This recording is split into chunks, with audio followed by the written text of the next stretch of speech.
Well, these past 2 days have been quite exciting for WWE, must I say. So with that said, this is Dude back with another one, and I would like for you to do for me first is hit that like button, comment, and subscribe to my channel. Please give me up to at least right now. Give me up to 50 likes. I like 50 likes. 50 likes is likable. So what I'm going to do here is quite simple. All I'm going to do is express, first of all, Money in Bank was so solid, was such a solid show. I loved it. I loved every bit of it. It was nice. The crowd helped it out so much. Even with Nikki Cross's way of winning, which is kind of like, I want to say it's to be expected. Now that I think about it, it is to be expected from Nikki Cross, and also the direction that she's going with. I mean, sorry, not Nikki Cross, Nikki A.S.H. A.S.H. Almost a superhero. Okay. So with that said, she's been Money in the Bank, but last night proved that WWE sometimes knows what they're doing. Maybe there's a bigger plan involved. Maybe there's it's intricate writing that goes on. Okay, cool. Let's talk about first of all, let's get this out of the way. Karrion Kross was not buried on Monday Night Raw. You know what a burial would actually mean? A burial would mean that week after week after week after week after week after week after week after week, that person, Karrion Kross, would have been beaten by the same undercarded type of person and is not a champion. So I don't see what burial, where burial will come about with this. When he did get a lot of offense of tossing Jeff Hardy around. Jeff Hardy had to cheat to win. So it shows. So in the long run, it just shows how dangerous Karrion Kross is or could be. Hence, after the match, he's like, Jeff Hardy made a mistake. I'm going after him. Boom. That's how you. That's. It's a slow build. It's a slow rising build. Now, all I want to do right now is talk about the good of Monday Night Raw. The good of Monday Night Raw, let me say. First of all, you start off with John Cena to build up Monday Night Raw. That's solid. I enjoyed that. I enjoy John Cena now. John Cena, in the past, I did make a video where I discussed my hatred of John Cena, where I discussed my disliking of John Cena of a higher capacity. But now I respect him. I come to like him. I come to enjoy the energy that he can give the crowd because he's John Cena. He can do that. He knows how to do that. He knows how to bring it in whenever it's necessary. Now comes the full show. Okay? Then Matt Riddle came out. They serenaded the crowd a little bit. And we have, first off, we have the 6-person tag team match where you got the Viking Raiders and Riddle taking on Morrison, Omos, and Omos and Styles. Alright, not one of my favorite matches. Not one of my favorites. It was Omos. I only watch matches like that because they feature one or two of my favorite people. In that instance, Omos and Riddle, two of my favorite people. So I'm watching it. Okay, so with that said, I didn't care for it. The winners were the winners. I don't care. Like I said, it was what it was. Okay, so actually, instead of just going through the whole show, I'm just going to point out the things, no particular order whatsoever. All right. The return of Keith Lee.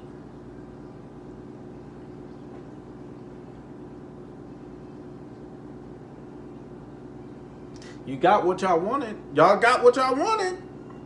Okay? Y'all got what y'all wanted. Keith Lee's epic return. Only to get pretty much overwhelmed by Bobby Lashley, which was, and I know a lot of people are going to be mad at me, which was a correct decision.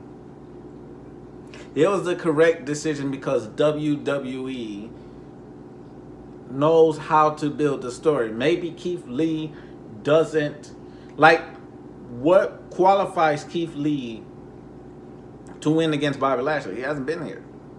He hasn't been. So, and it also tells the story he has ring rust. So, there you go. I already got the story. Ring rust happened to Keith Lee. Bobby Lashley is a little more of a threat than he was before. Than before Keith Lee actually departed. So, with that said, Bobby Lashley versus Keith Lee is exactly what I thought it would be. I'm glad Bobby Lashley won. I'm kind of glad that he won. But make no mistake, Keith Lee is still one of my favorites. I'm just strongly supporting where this move is. And it's going in the wrong direction. Because we're getting Goldberg. 50 plus Goldberg.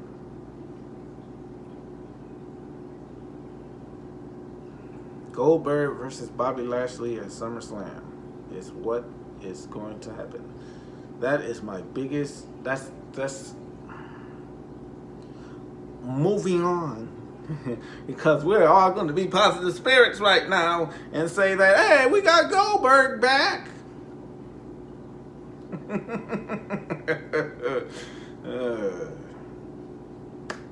Anyway, now let's talk about the ladies. The ladies segments that have happened. Firstly, we have Natalya and Tamina going up against Nia Jax and Shayna Baszler in a tag team match where they actually lost. Nia and Shayna lost that match. And the story there is that Reginald, and not like Reginald was so involved in it that, cost them the match. Nia was going, what it appeared was that Nia was going to choose Reginald over Shayna, and Reginald got headbutt.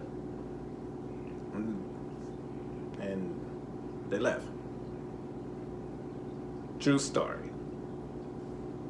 But that's not all for Reginald's story, because the 24/7 champion came out and Reginald decided to take that title off of him with a flipping senton of sorts. A flipping seated senton. Yeah. And 1, 2, 3. Wins the title, flips all around as the 24/7 champion. Which I believe is going to be more entertaining to watch to see how he escapes. He could be like the Crash Holly of the 24/7 championship, but a little more flippy, which I would appreciate. I appreciate it. You have Reginald as a 24/7 champion. Congratulations. All right, let me move on to Alexa Bliss's Playhouse, where Eva Marie and Doudrop drop in for reasons, because people can just pop into mystical places like that, I guess. I don't know. They weren't invited. So, that's how it works. Okay, so Lily the Doll is back.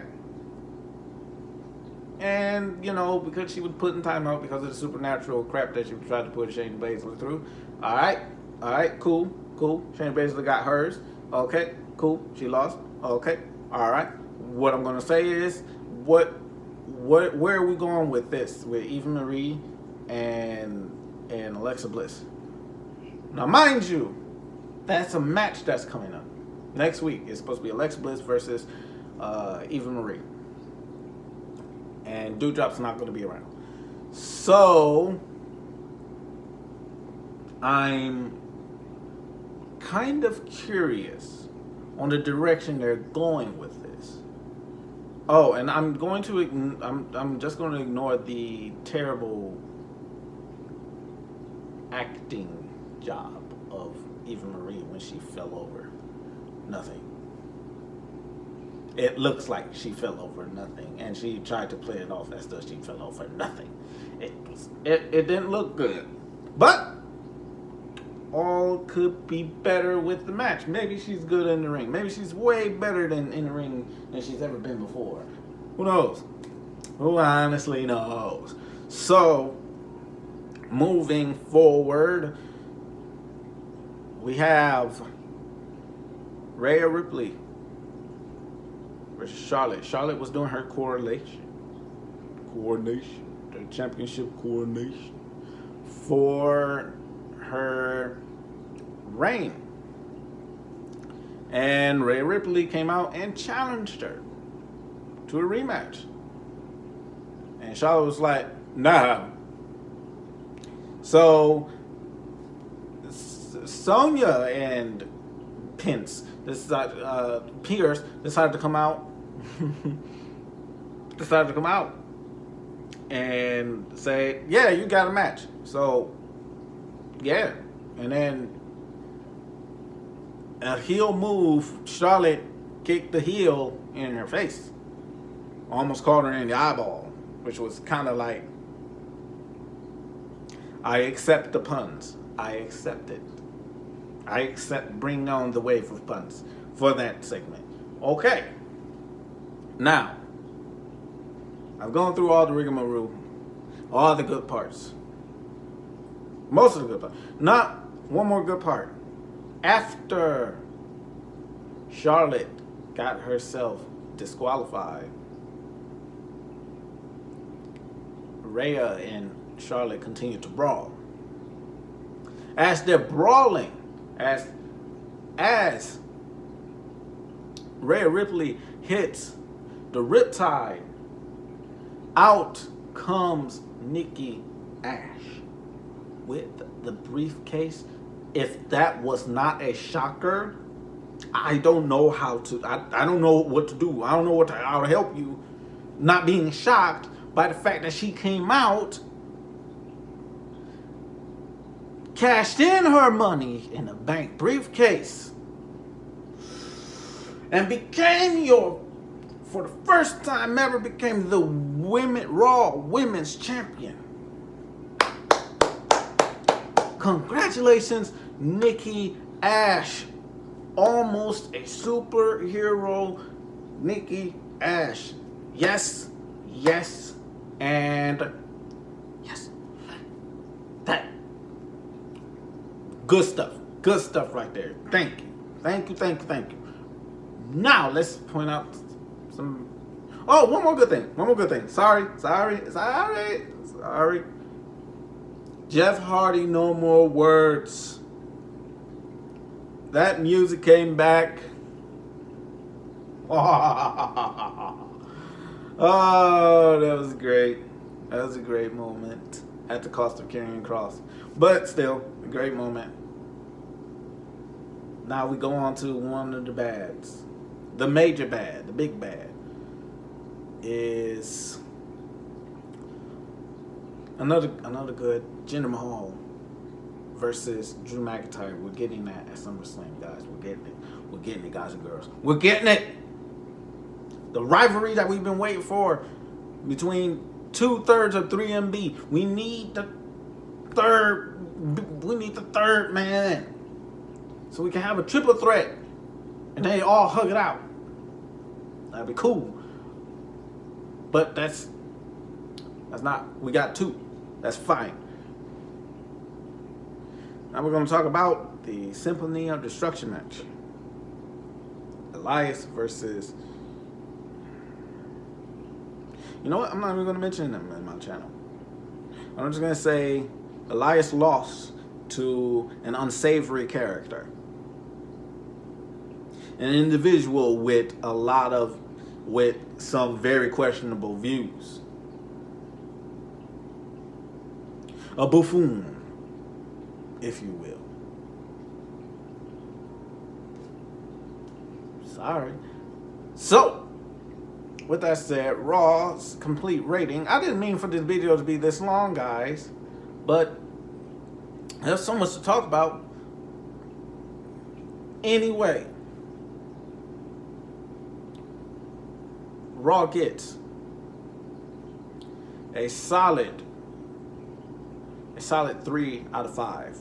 A 3 out of 5, because despite everything, I see what they was trying to, like, I see WWE trying to get the crowd excited. I see them trying to get the crowd excited, to see the crowd get hyped. But the return of Goldberg and John Cena being there, and everything in between, Nikki Ash getting her title, yeah, okay, all toast. But there was just a lot of confusion on what was going on and the direction that they're going. But I'm still looking forward to next week. And the direction where they're going to go with Keith Lee, with Karrion Kross, with everything that is going on. So, with that said, this has been Dude with another off the ropes review of Raw. I want you to comment, like, and subscribe to me. It will help. It will help towards the goal I'm trying to reach. Okay, dope. Peace.